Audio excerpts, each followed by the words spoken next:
सवरिया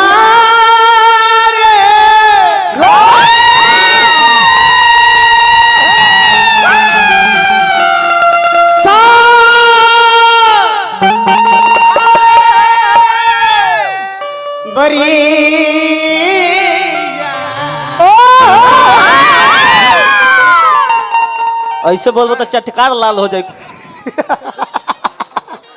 धोती सब बबुआ सब भगवान के कृपा क्योंकि कहे वाला बात नहीं ना, लेकिन भजन के भाव कैसे ममता बड़ी अच्छा भाव है। कैसे खड़ा हो जा। जोरा बा पियावा तोरी रदी है लौकर लौकर लौकर लौकर जाम कई रदी है सौकर सौकर सौकर सौकर ये गुड्डा आज मालिक मालिक कहा तन बारू बारू बारू बारू काल है बने बने न पैगो नौकर नौकर नौकर नौकर गारू भाई गे ममता बा गे ठोकी कीली कीली तोड़ी खीली कीली ठोकी कीली कीली तोड़ी खीली कीली घेट ममोर दी हो होके या कवारी ललड़ा छोड़ ये मैडम होके या कवारी ये जन छोड़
छेलावान के फेरा में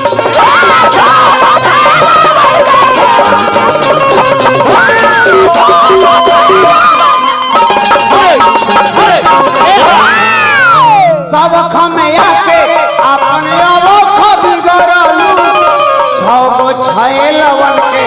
फेर में तू पड़लू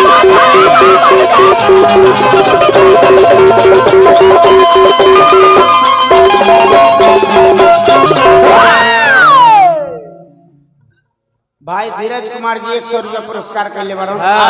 हार्दिक हार्दिक अभिनंदन राजकुमार यार के प्यार प्यार हाली लोर दी है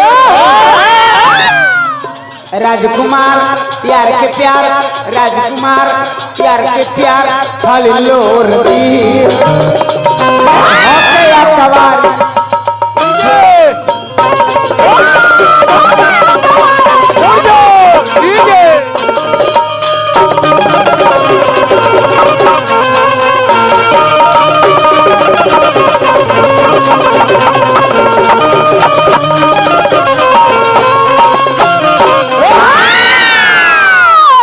कहता रे कि सर